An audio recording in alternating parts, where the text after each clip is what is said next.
Hello, and welcome to the Fantasy Flex podcast presented by Prize Picks. I'm your host, Samantha Ravidi. Every Tuesday here on this podcast, I'll be joined by a luminary from the fantasy football community for a fast-paced round of 21 questions, where we will discuss all things fantasy this NFL season and so much more. On today's episode, I am super excited to be joined by the one and only Mike Clay, a longtime ESPN fantasy expert and respected NFL player projectionist who you can find on Twitter at Mike Clay NFL and all over ESPN on Fantasy Football Now, the Fantasy Focus podcast, the Fantasy Show, Sports Center, everywhere. Welcome to the Fantasy Flex, Mike. How the heck are you? Well, I'm better now after hearing all that. I think you should just continue. I'd rather just listen to you talk about me because that was fantastic. So just go ahead, keep going. You are the nerd king, the absolute GOAT of this industry. So we are super, super excited to have you here. Tell us what you've been up to this summer. Like, what have you been doing with your all your free time? Well, first of all, I appreciate the Nerd King title. That's something that, when you're a kid, being a nerd isn't, usually viewed as a good thing. But I think more and more these days it is, because we all have kind of our nerdy habits. And, obviously playing with numbers and fantasy football certainly fits the bill. But I enjoy it. And it's a lot of fun. I enjoy, diving into all this stuff. And that's what I do all off season, frankly. So that's what I've been up to. I've been researching, working on projects. We have some new columns I'm going to be doing this year at ESPN. So I've been kind of working with the team on that and what that's going to look like. So it's always something with the NFL. There's always work to be done. There's always, it's the draft, it's free agency. We have cut day coming up now. So that's going to be crazy because, to your point and the nerdy stuff, I mean, I'm doing projections for punters and kickers and returners and head coaches. We you can use that as an option at ESPN. So every player matters. So every cut that's made, I'm making a little adjustment on my end, making those maneuvers. There's trades, but right now there was just a trade for a defensive tackle for a center. That's gonna affect things in some way. So always working, always something to do. Well, that is why you're the absolute GOAT. Tell us one non-fantasy thing you did this summer when you were not projecting defensive tackles. Well, you know what? I'm looking at the myself. We're on video now. I don't think you can really tell, but started getting into lifting a little bit. Doing some weightlifting, getting in shape a little better. I think it's because I turned 36 during the off season, and I feel like that might be a number where it's like, oh man, like I'm past 35 now. I was just going to ask, is that a pivotal number somewhere, like where you start to feel? I think it's just a feeling, okay. You just get that feeling like it's okay. Maybe I'm getting closer to 40 now. It's time to ramp it up a little, but I've never really been into weightlifting. I have a good friend who used to be a trainer at Ohio State, works in NASCAR now, and he's kind of helped me out. So been doing that for a couple months, just getting started, but I've been enjoying it a lot. So that's probably the biggest change for me is, a little diet adjustment and working out a bit. So, we won't show from the arms down yet, but maybe next year it'll look a little different. I am looking forward to the gun show. Tell me how the Action Charity Best Ball is going for you. I drafted J.K. Dobbins, so obviously things are not looking super great, but tell us about how your team is looking. Yeah, so I actually have a family and friends dynasty league, one of my oldest leagues, where I have Cam Akers and J.K. Dobbins. So hate to see it. Yeah, not feeling great. I had Cam Akers and Scott Fishbowl too, so I have quite a bit of Akers. But anyway, as for the Action Charity League, which is awesome, by the way, thank you for your part in this. It's going to be a lot of fun. I'm looking forward to competing against you because we've never actually done that before. So I know I'm already off to a great start, but it'll be fun. We'll see. You do have Chubb and Taylor, I see. So you still have some good running back options, but I'm happy with it. I took Saquon Barkley at 4th overall. I've been taking him all off season long to much criticism. And he just looks better and better and better every day. And the discount you can get on him right now, if he plays and he's healthy this year, it's going to pay off in a big way. So, got Najee Harris, CeeDee Lamb, Brandon Ayuk, Miles Sanders, Logan Thomas, Laviska Shenault. I know you weren't pleased about that one. Justin Herbert. I took a lot of guys I feel like who are not being drafted at their ceiling, a lot of room for growth. So really excited about this team, a lot of youth injected at the wide receiver position. And we'll see. Probably need a little more running back depth, but we still have 5 rounds to go in this one as of the time we're recording this. So still some work to be done, but I'm happy with it. That is awesome. All right, Mike, let us just hop right in here. So question 1 is, What year did you start playing fantasy, and did you win your first league? I did. I remember actually doing the scoring. So I don't know what year it was. I remember two players from my team, Herman Moore and Carl Pickens, who I have to imagine you've never heard of. I have not. Is that a fair assessment? It's fair. So that was in the 90s.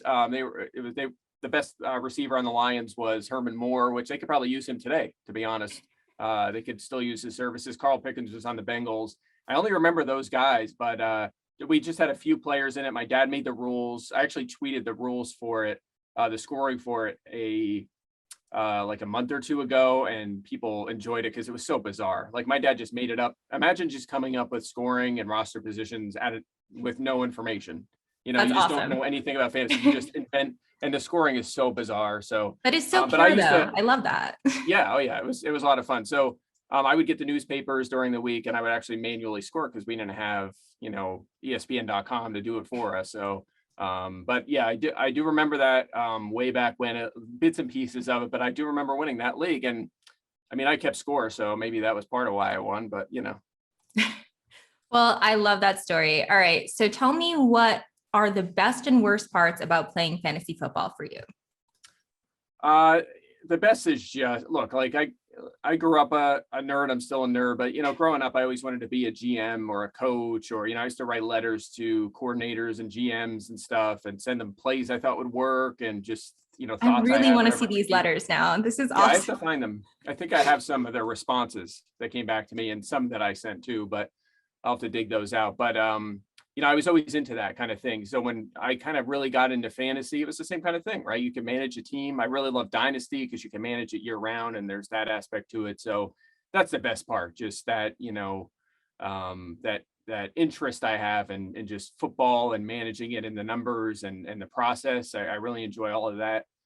The worst is just, we all would probably say the same thing here. It's just the negativity out there, the people that get really angry if you miss a call. It's a process. You're going to get stuff wrong. That one of the best, best pieces of advice I could give anyone, whether you're playing fantasy or you're an analyst, is go in when you're setting your rankings and writing an article, knowing that you will get stuff wrong. You have to accept that first, then build your process around that, knowing that there's a wide range of variance, and then go forward that way and give the best advice possible. But you already know you're not going to hit on everything. There's always going to be bad things that happen, injuries. You're just going to miss on some guys. It's part of the process. But man, people get really mad about that kind of stuff at an unreasonable level. I wish we could cut down on that, have more positivity in this world. Everyone needs to go watch Ted Lasso, be more like Ted Lasso, and then we'll all be happier people.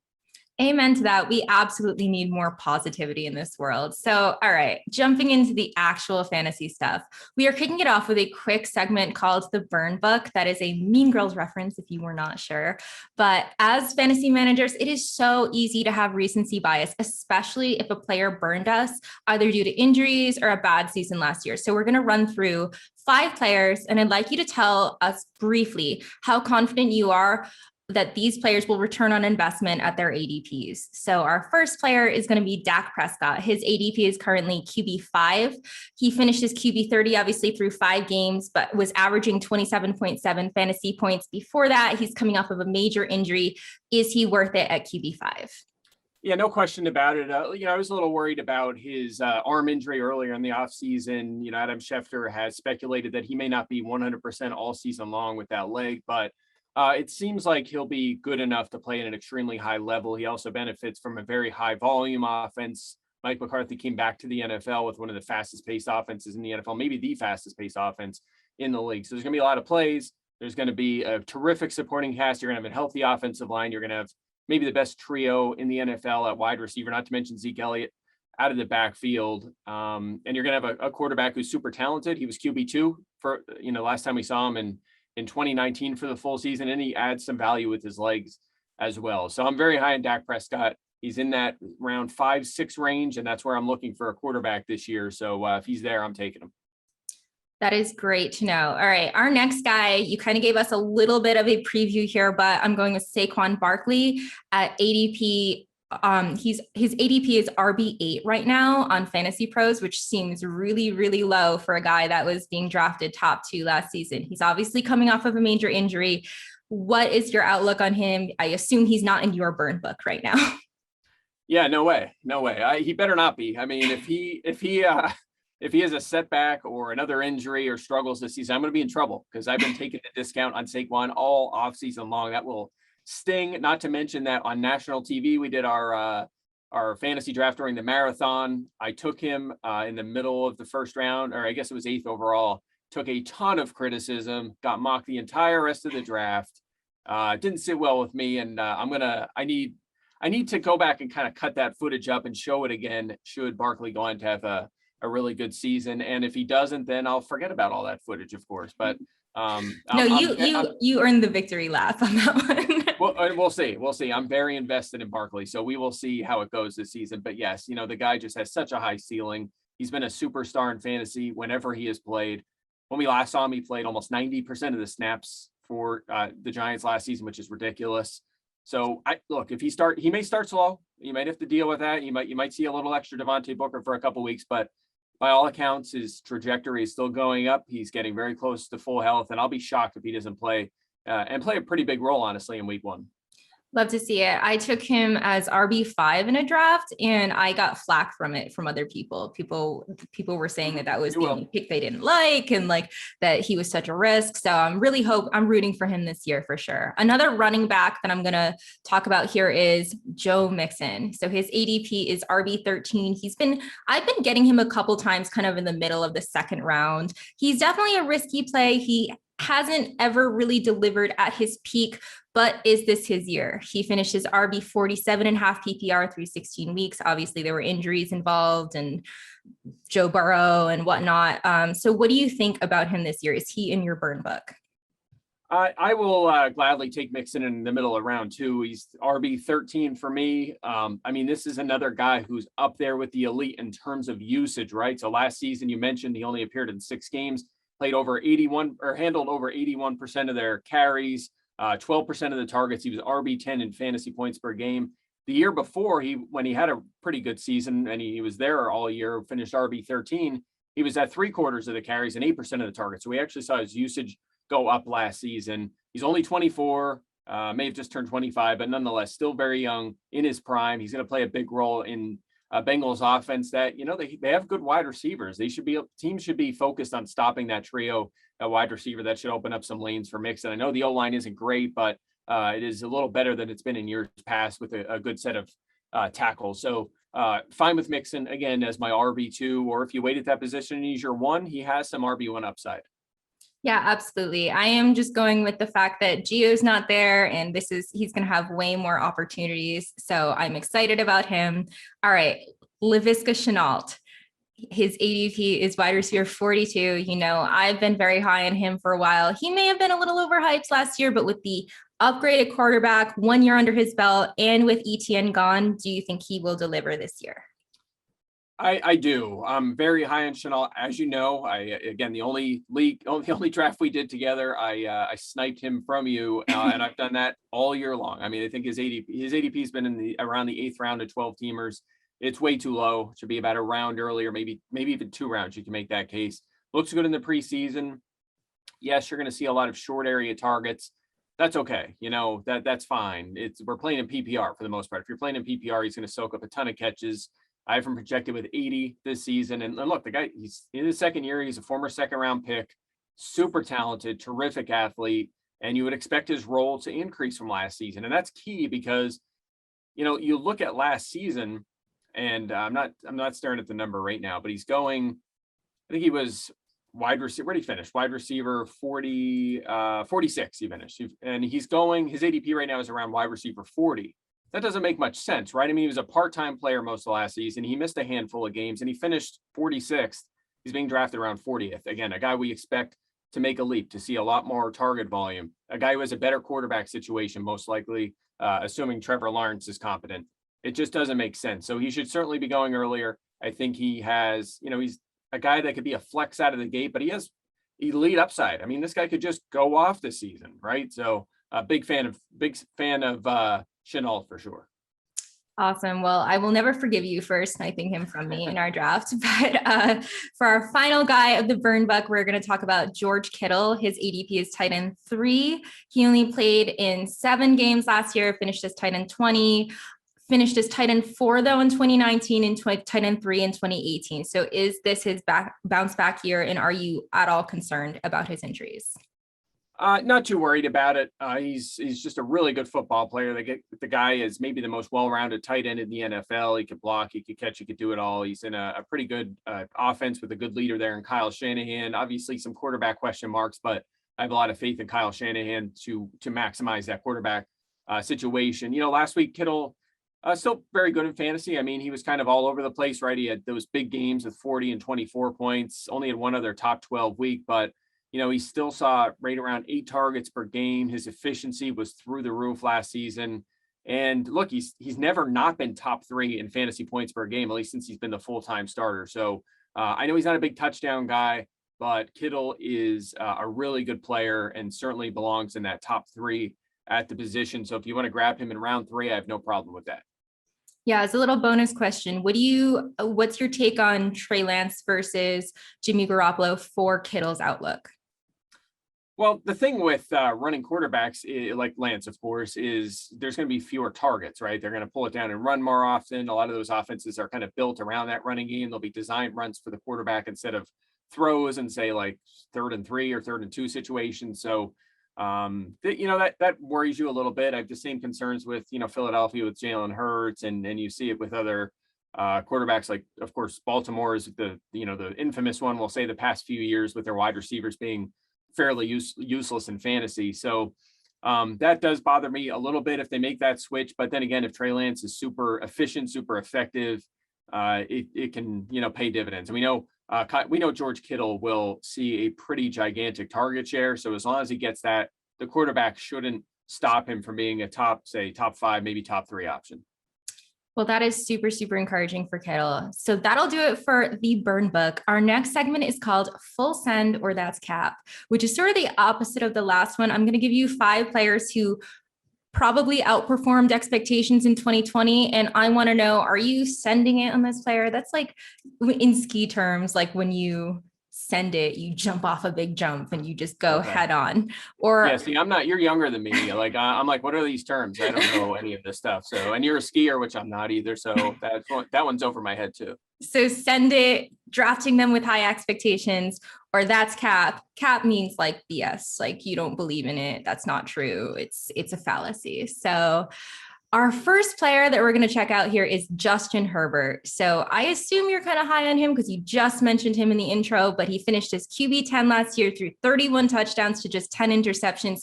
Are you going full send on him at his ADP of QB 8, or is he due for a year 2 regression? So full send is the good one, right? Yes. Full send. Okay.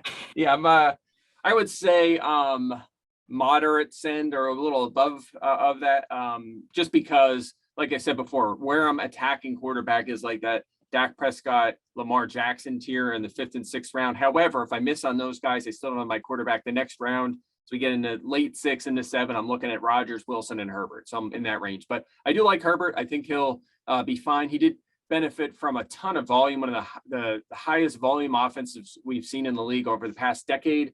There's a coaching change there, so we may not see that again this season. However, the guy, came out of essentially nowhere, right? He wasn't supposed to make that start in week 2, but Tyrod had the issue with the IV. So Herbert steps in and just lights it up right out of the bag. 36 total touchdowns, 10 picks. I mean, that's unbelievable for a rookie who didn't even play in week 1. So he was terrific. We usually expect quarterbacks to make a second-year leap, which we would expect from Herbert. And if he does that, the guy is going to be a bona fide superstar in the NFL. Add some value with his legs too. Super important this day and age. So I do like Justin Herbert a lot. I think he's a mid-range QB1. And if you come out of the draft with him as your starter, you should feel pretty good.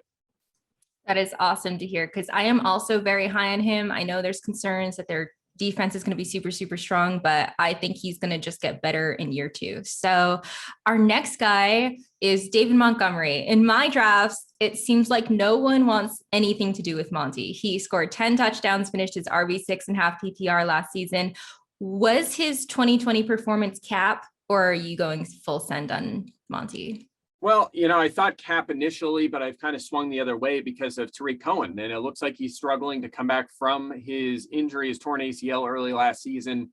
That's really when Montgomery took off. His usage went way up when Cohen went down.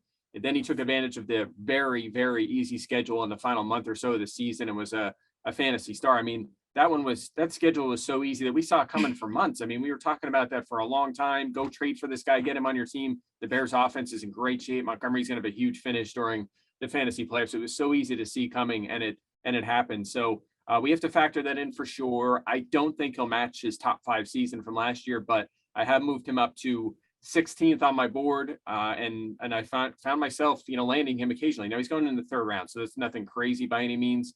But he, his ADP is climbing a little bit, as it should be, because if Cohen doesn't play or he's out for a big chunk of the season, that's going to help Montgomery. Now, Damian Williams is there. He'll play a role, but at some point, when Cohen comes back, he'll steal some of that, some more of that passing down work that could hurt Montgomery. But for now, I think Montgomery is a solid RB2. I completely agree there. All right. The next guy we're going to talk about is James Robinson. So everyone asked this offseason, who is going to be this year's James Robinson? With the injury to ETN, is this year's James Robinson? Are you going full send on him as a high-end RB2, possibly low-end RB1? Well, I don't think he could, by definition, be himself, right? Because it has to be like an undrafted guy that came out of nowhere, right? It can't. Who would that be? That would be like Ty Johnson or something, or no, he's not a rookie, right? Jake Funk. I'm like Javian Hawkins, maybe. Who's that? Javian Hawkins, maybe. Yeah, well, he got cut. He got cut and claimed by the Titans, so I don't even know if he's going to make the team there. But essentially, someone, right, who at the last second we're adding as a flyer to our bench, kind of like a Tyson Williams with Baltimore right now. Though again, he's in his 2nd year. But nonetheless, to your point, he is back on the upswing because of the injury to ETN, but it's a new coaching staff, and we don't know what they're going to do here. Is he going to split the backfield with Carlos Hyde like he has during the preseason? Are they going to use someone like Laviska Shenault in the backfield in passing situations, or Tavon Austin or someone like that? Are they not done at running back? We're at final cut territory. They could claim someone. They have that first spot to claim guys who are waived. They have first chance at those sort of players. They could trade for someone. They could still not be done. So I'm optimistic about Robinson relative to where I was. I thought he was going way too early in the offseason, but he's up to 15th on my board for now. But again, I don't really trust the coaching decisions just yet, just because it's not a knock on Urban Meyer. It's just, we don't know what they're going to do. We've never seen him coach an NFL game before. We don't know what his personnel usage is going to be. So I don't feel super strong about spending a 3rd rounder on him, which is probably where he belongs now. But I'm willing to do it if he falls a few spots past that. Yeah, there are so many unknowns in that offense at this point. Where are you drafting Carlos Hyde now? Pretty low.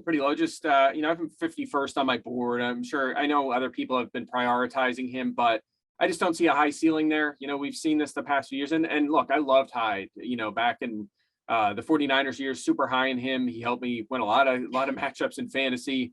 But he's just been, to like steal a term from baseball, he's basically been an innings eater the past couple of years, right? He just comes in and he'll grind, he could handle 14, 15 carries, average 3.8 or 9 yards per carry, but a little below average, score some touchdowns, not do really anything in the passing game.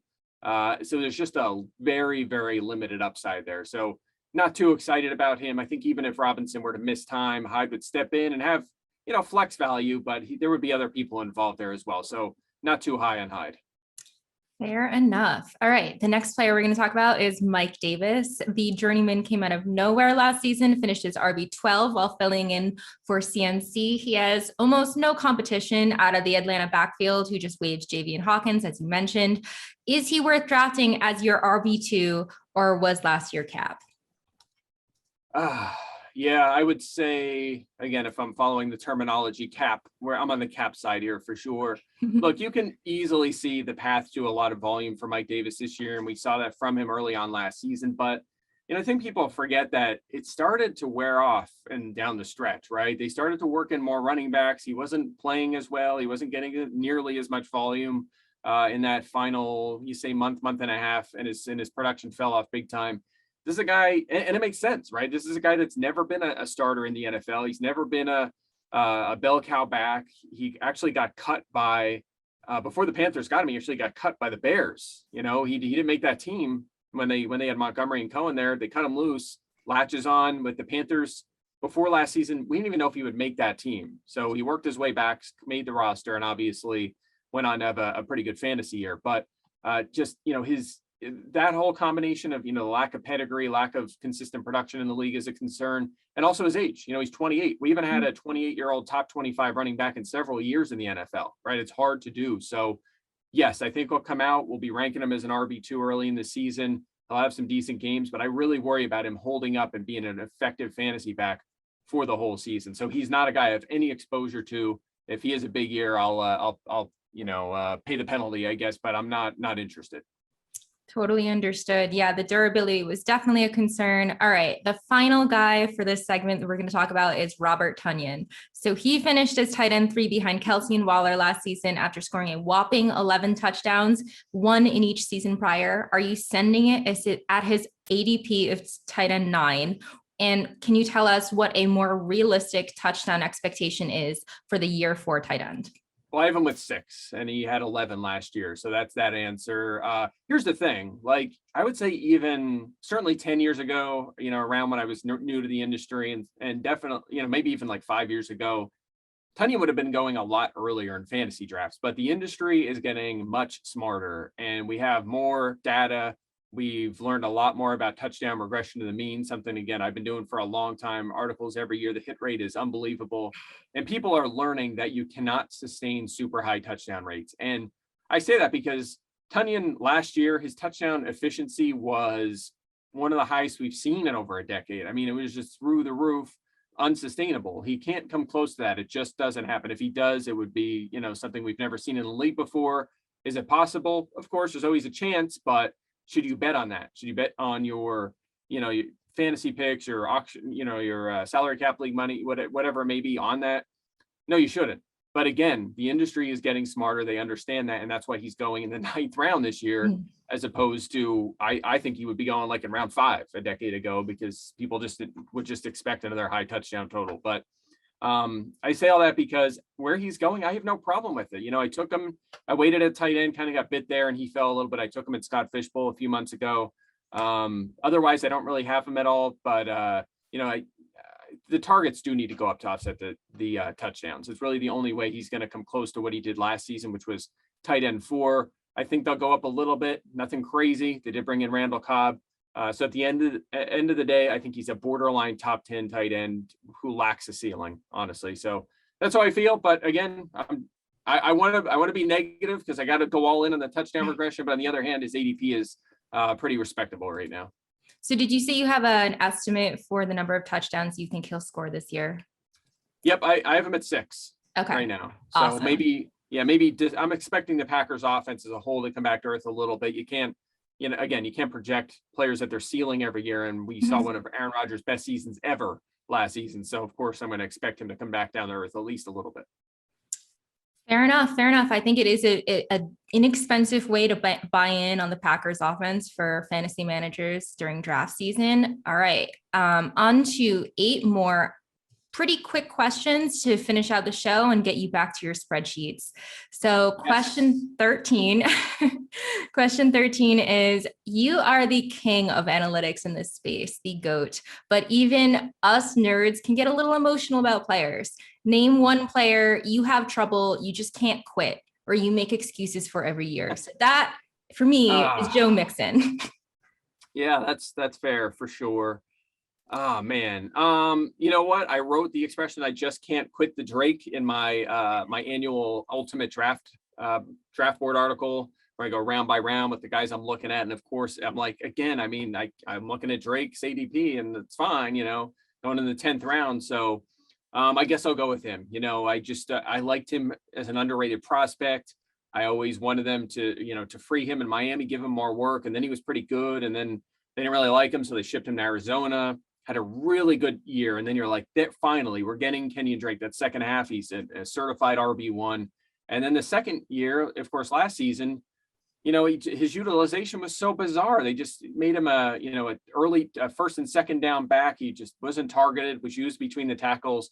In an offseason interview, he even said he didn't understand it. He didn't like that at all, but that was Cliff's plan and he just went with it. But he expects to be used a little bit more in a dynamic role with the Raiders. So, he's getting up there in age, running back wise in terms, relative to running backs. But I like the role he's in. He's been a top, I think, 16 back 3 years in a row. I don't know if he'll be able to pull that off with Josh Jacobs there this season, but with his 10th round ADP, there's a chance he could flirt with weekly flex value, maybe even PPR top 25 value. So where he's going, I'm fine with him. But he's just one of them guys that every year he just seems to fall into my lap in these leagues.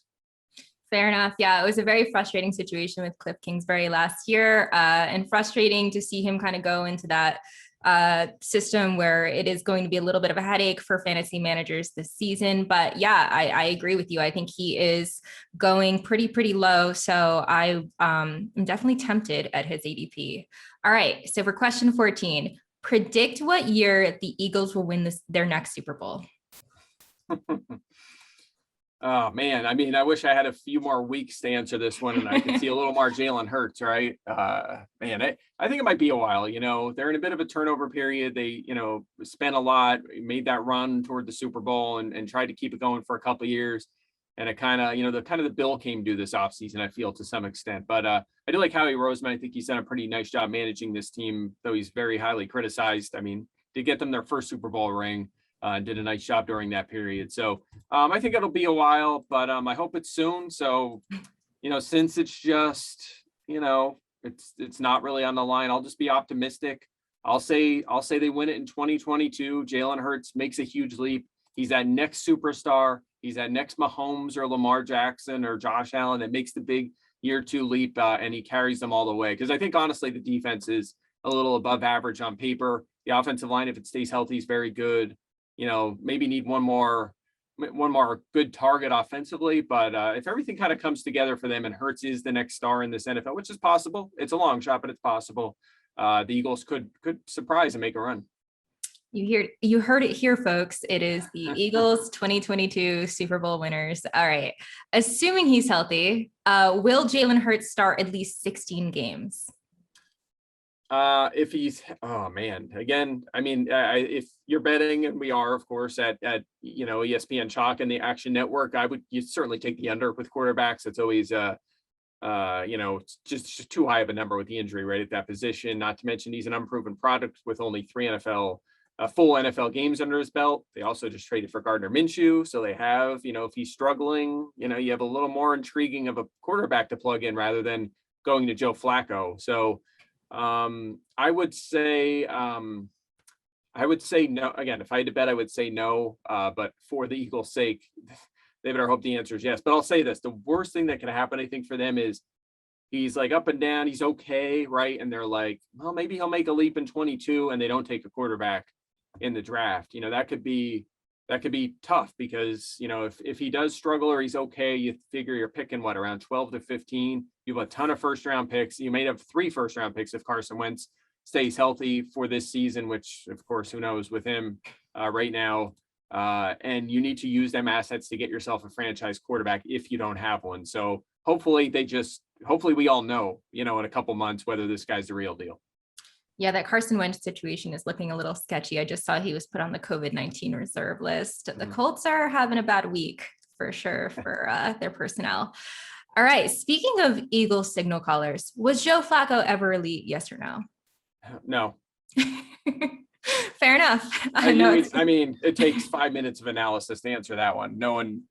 It was fun. It's always been an ongoing joke, but there's a reason it's been a joke. All due respect to him. He's done some great things in this league, but he benefited from a terrific coaching, terrific supporting cast, terrific defense. He's from my ballpark of the country. I grew up in Eastern Pennsylvania. So, he's had a good career. All due respect to him, in his prime, he did some good things, but not an elite quarterback, certainly not a Hall of Famer. Fair enough. All right. What percentage of the Eagles running back touches will Miles Sanders see this season? It's a good question. I think he was better than people realized when he was out there last season. One of the most explosive running backs in the NFL. I have him around 55% of the carries. Probably I don't project running backs for any more than 15 games this season with the extra game, just because of injury rates of running back. We're seeing that already, right? Three top 20, top 25 running backs are already out for the season. So I have him in that ballpark and probably about 10 to 12% of the targets. He, as a rookie, he was 7th in receiving yards, was pretty good in that department. Last year kind of struggled a little bit, but the whole team was just a mess last year. So I'm not going to hold that against him, but still had the big plays last season and finished 2nd in yards per carry at running back. So I'm still high in him. I've drafted him a lot.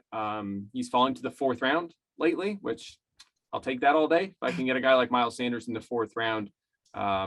So that's about where I am. Again, about half the carries, about 12% of the targets. If he pulls that off, he'll be a fine RB2. Yeah, he's definitely a guy that kind of similar to David Montgomery, that it feels like in drafts, no one really wants a piece of him. They're disinterested. So yeah, it's one of those things that I'm not necessarily seeking him out, but when he's falling to me, it's definitely very tempting. All right, give me one player who you think is primed for a big fantasy season next year. Next year, so not this season. Okay. Yes. Oh, good question. Man, I feel like I want to cheat and go with. No, I can't do that. I was gonna take all the guys who got hurt because I'm so upset about Akers and ETN and who am I missing?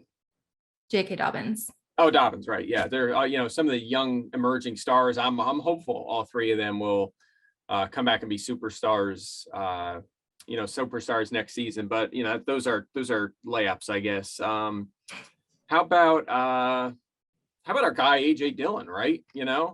He's a guy that tweeted out he wanted to get involved with fantasy a few days ago or a couple weeks ago, and seems like really good dude. And I'm not sure what his upside is as a pass catcher in the pros. We'll see, but he's a hard worker. He has a ton of size. He's built very similar to Derrick Henry, and who knows what he can do out there as a rusher. I can't wait to see him this season. And Aaron Jones will be a year older, and then you'll have AJ Dillon as perhaps the lead back for that Packers team. So 8th round right now for Dillon seems about right. But he's a guy that could pay that off in a big way and perhaps be a breakout star in the NFL in 2022.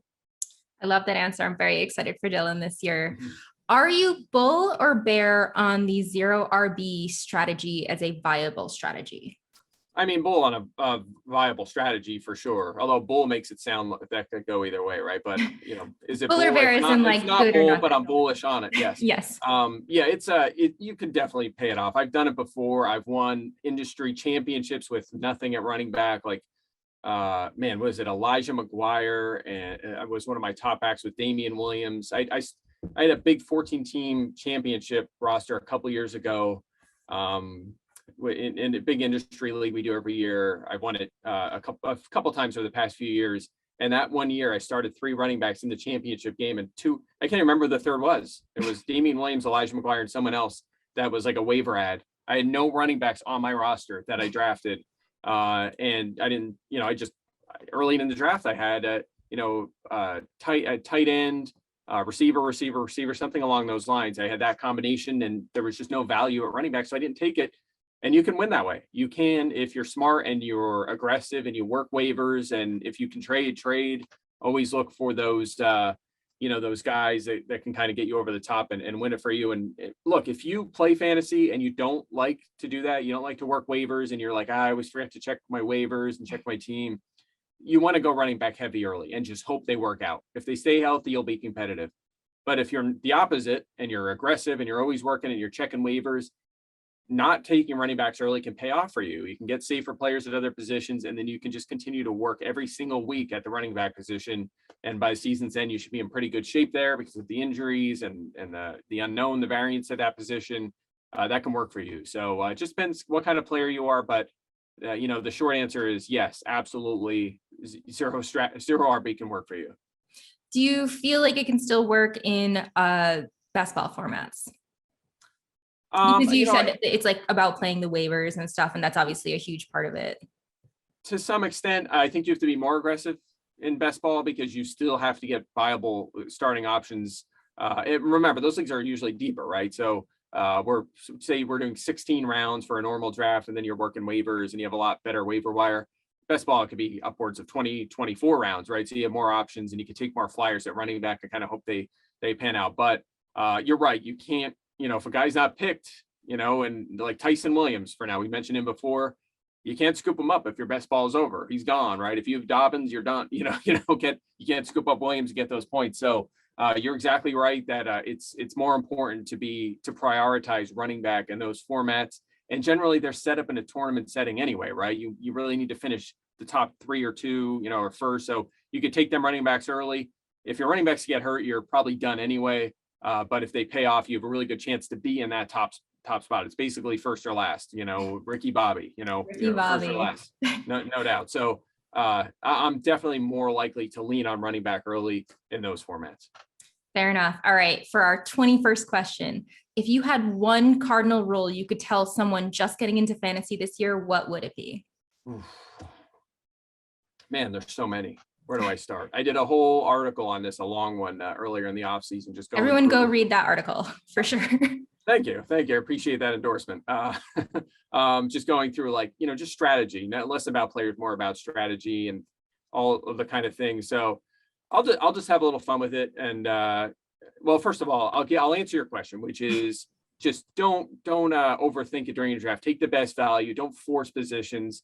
Maximize your team. But if it was a little more outside the box, I would say if you get a trade offer, don't lose your mind over it. Okay.